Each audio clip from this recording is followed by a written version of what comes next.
I knew you'd run to me like someday. Said your demons need a Sunday. I won't be leaving you open, but I'm yours.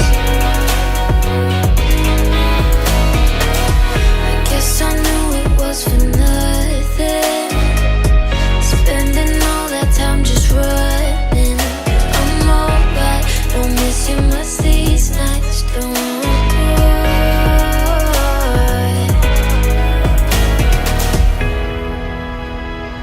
I don't know. Good morning guys. सुबह के लगभग 7 बज रहे हैं। चाय P लिया है। अब यहाँ भीमताल से निकलने का टाइम आ चुका है। मौसम थोड़ा सा ख़राब था, सुबह से बारिश हो रही थी, अभी बारिश रुक गई है। पैकिंग वगैरह कर लिया है, सारा सामान जो है वो बाइक पे लोड कर दिया है। अब यहाँ से चलने का टाइम आ चुका है, तो रेनकोट वगैरह अभी नहीं पहन रहे क्योंकि बारिश रुक गई है। अगर बीच में कहीं बारिश मिलती है तब हम रेनवेयर्स जितना भी है वो डाल लेंगे। अभी फ़िलहाल जो नॉर्मल हमारा जो राइडिंग जैकेट्स और पैंट्स हैं वही पहन के हम जा रहे हैं, क्योंकि लगता है कि बारिश रास्ते में मिलने वाली है। अभी दिल्ली का देख रहे थे, दिल्ली में शाम तक काफ़ी तेज़ बारिश होने वाली है, तो बीच में भी बारिश मिलेगी ही मिलेगी। 2 दिन से हमें बिल्कुल भी बारिश नहीं मिली, जो कि सबसे प्लस पॉइंट था हमारा। बाकी आगे देखते हैं क्या होता है। चलिए बाकी चलते हैं रास्ते पे और चीज़ें आपको दिखाते हुए जाएंगे।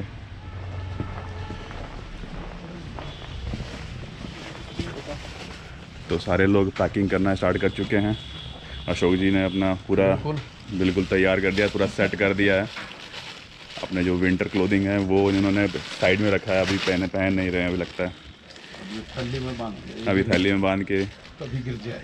काफ़ी सीनियर राइडर्स हैं और ये भाई अपने डॉक्टर साहब। भाई की लुक एकदम डॉक्टर वाली है। तो इन्होंने भी लगा दिया है। जब आए थे तब ये लगा के नहीं आए थे, बट अभी रेन कवर नहीं लगाया था, बट अब इन्होंने लगा दिया है। इनकी बाइक होंडा, तो बिल्कुल नई बाइक है, अच्छा एक्सपीरियंस है इनका भी। और बाकी रॉयल एनफील्ड 350 सीसी और ये अपना BMW सर्जरी की है। तो सारा पैकिंग वगैरह ऑलमोस्ट डन है। और अपना भाई आ गया फिर से, रॉयल एनफील्ड। तो सर फर्स्ट स्टॉप कहाँ रहने वाला है हमारा आज का? लगभग कितने किलोमीटर या फिर पहले तो हम जो है ना, अभी कई लोगों का पेट्रोल डाउन जा रहा है 2-3 दिन से, तो पेट्रोल डलाएंगे। हाँ।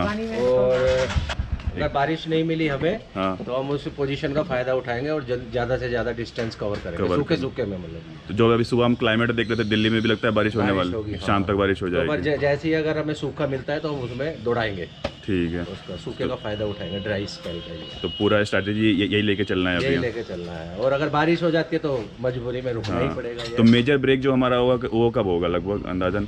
तो ऐसे ही होगा, अगर बारिश पड़ रही होगी और लंच का टाइम हो रहा होगा तो हम बारिश को जो है ना लंच के दौरान जो है ना पास कर देंगे। लंच भी हो जाएगा, बारिश भी निकल जाएगी। ये एक अच्छी स्ट्रैटेजी बताई इन्होंने। तो ये फॉलो किया जा सकता है। क्या बोलते हैं सर? थोड़ा सा यूटिलाइज हो जाएगा। सही बात है। गुरुजी हमारे गुरुजी है ना, बिल्कुल हम सहमत हैं इनकी एक्सपीरियंस है। सहमत हैं बिल्कुल। तो good morning guys from Bhimtal once again. अब यहाँ से होटल से निकल चुके हैं। मेरे लेफ़्ट साइड पर देखिए कितना बड़ा लेक है, जो कि बहुत ही बढ़िया बात है। रानी बाग यहाँ से 17 किलोमीटर है और मौसम अभी काफ़ी अच्छा सुहावना हो रहा है क्योंकि बारिश नहीं है।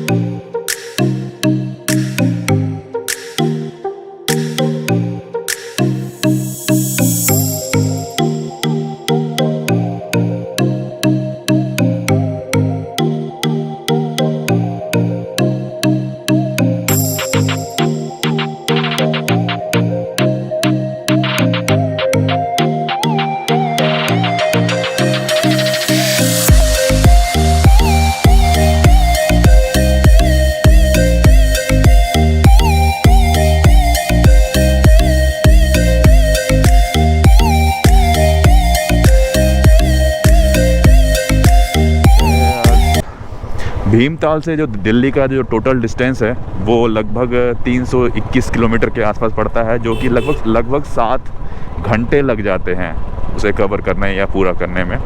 तो हम कोशिश करेंगे कि जो डिस्टेंस है वो 7 से 8 घंटे में पूरा हो जाए, क्योंकि बीच में लंच ब्रेक भी हम लेंगे 1 घंटे का और 2-3 चाय ब्रेक लेंगे। अगर बारिश नहीं हुई और सब कुछ ठीक ठाक रहा तो शाम के लगभग मान के चलिए कि 4 से 5 के बीच में हम पहुंच जाएंगे, कुछ उसमें कोई दिक्कत नहीं होने वाली है।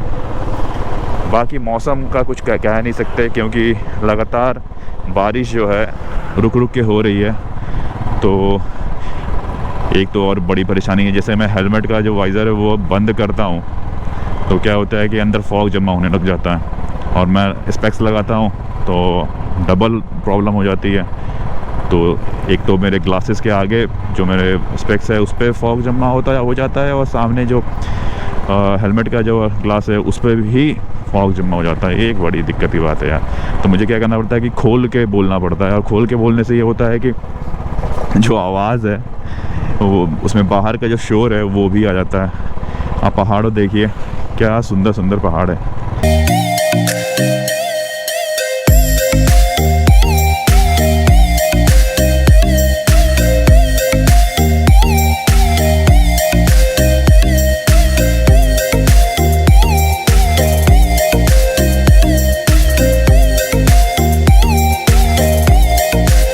तो एक तरफ का जो पुल है वो जाम हुआ था, टूटा हुआ है, तो 1 वे हो चुका है।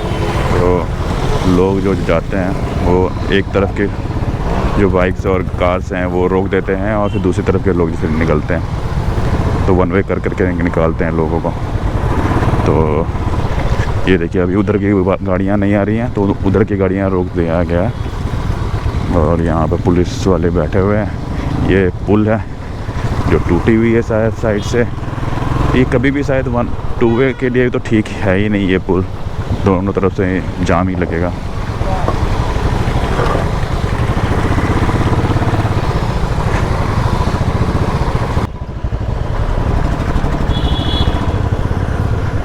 अभी ये देखिए, ये भाई साहब बीच में ही गाड़ी लगा के खड़े हो गए, हद ही है यार।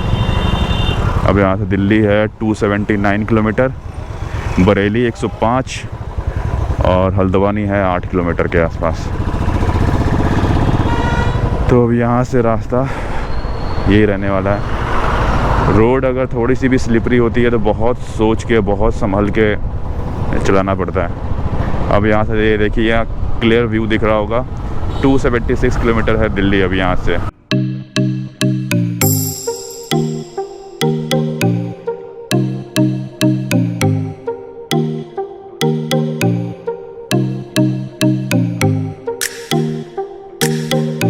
तो अब यहाँ से निकल चुके हैं जय बजरंगबली। एक फ़र्स्ट ब्रेक लिया था नैनीताल से, भीमताल से निकलने के बाद बहुत देर तक कोई भी ब्रेक नहीं लिया था, तो थोड़ी देर रुके हैं यहाँ पर 10 मिनट और कुछ फ़ोटोग्राफ्स वगैरह क्लिक कराएं।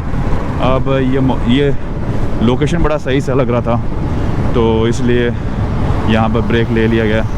मौसम बड़ा सही सा हो रहा है, सेक्सी और मौसम है, बिल्कुल ठंडी ठंडी हवाएं चल रही हैं, हल्की हल्की सी बूंदाबांदी हो रही है। तो आप बोल सकते हैं कि एक बहुत ही अच्छा राइड के लिए मौसम है ये।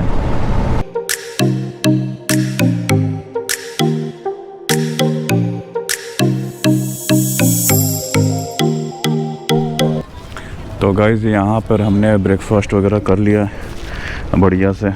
तो अब यहाँ से निकलना है दिल्ली की तरफ। करीबन 270 किलोमीटर के आसपास अभी भी हमारा डिस्टेंस रहता है। हमने उत्तराखंड बॉर्डर क्रॉस कर लिया है, यूपी में एंटर कर चुके हैं। तो अब देखना है कि ट्रैफिक कितना लगता है और मौसम कैसा रहता है। फ़िलहाल अभी कुल मिला के मौसम बहुत ही बढ़िया है, एक नंबर मौसम है। एंजॉय कर रहे हैं राइड। स्पीड ज़्यादा तो नहीं है, बट हाँ कुल मिला के अगर आप बोल सकते हो कि स्पीड हमने अच्छी मेंटेन की हुई है। सारा चीज़ हमने रख लिया है, ऑल सेट। ढाबा को टाटा बाय बाय बोलते हुए अब निकलते हैं आगे की तरफ।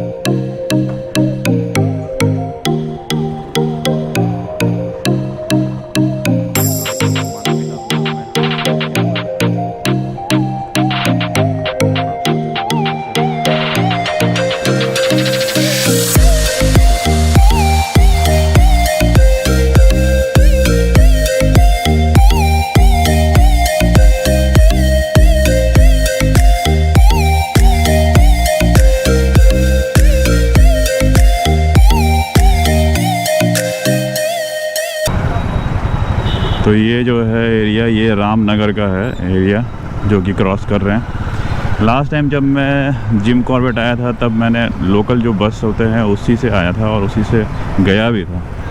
तो ये देखिए जो मुझे बस दिख रहा है ना, ये देखिए, तो मुझे याद आ गया ये मार्केट जाना पहचाना से लगा, क्योंकि यहाँ पर अच्छा खासा टाइम वेट किया था बस का और फिर ट्रैवल किया था।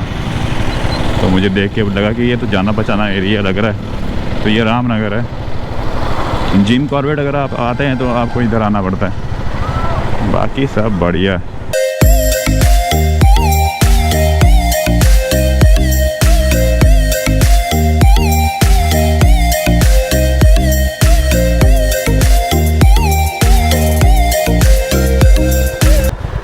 तो गढ़गंगा क्रॉस कर लिया है, वहाँ पर थोड़ा सा ट्रैफिक मिला हमें और अब आगे की तरफ बढ़ जाएंगे। जो नेक्स्ट डेस्टिनेशन रखा है हमने वो रखा है सिवा ढाबा।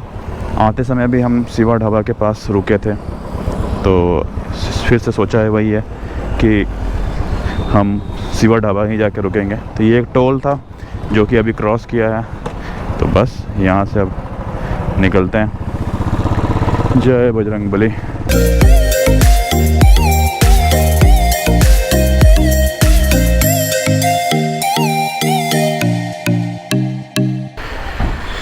तो जय बजरंगबली।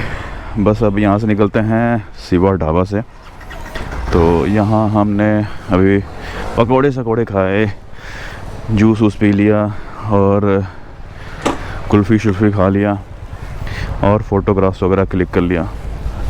अब जो नेक्स्ट डेस्टिनेशन होने वाला है सेक्टर 62 नोएडा, वहाँ रुकने वाले हैं। करीबन यहाँ से और 1 घंटे के आसपास टाइम जो है वो लगने वाला है।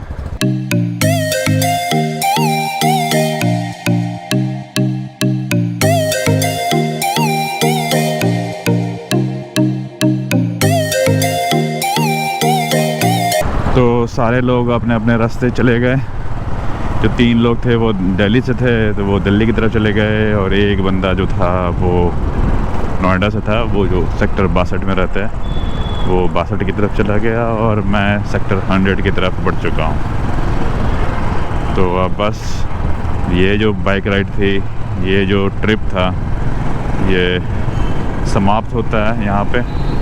और बहुत टाइम के बाद, मतलब जब से सोच रहा था कि हाँ बाहर निकलना है, कोई एक ट्रिप ऑर्गेनाइज़ करना है और वहाँ जाना है, वो होते होते टाइम तो लग गया, बट जब भी जो हुआ वो बहुत ही अच्छा वाला हुआ, मज़ा आ गया घूम के।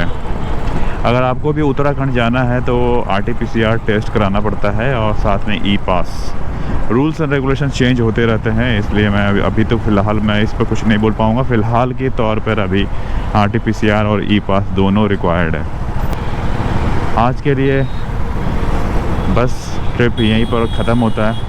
अगर आपको मेरा ये वीडियो पसंद आया तो प्लीज़ जाते हुए एक लाइक करके ज़रूर जाइएगा और फिर मिलते हैं बहुत ही जल्दी नेक्स्ट वीडियो में। तब तक के लिए टेक केयर, खुदा हाफिज़, नमस्कार।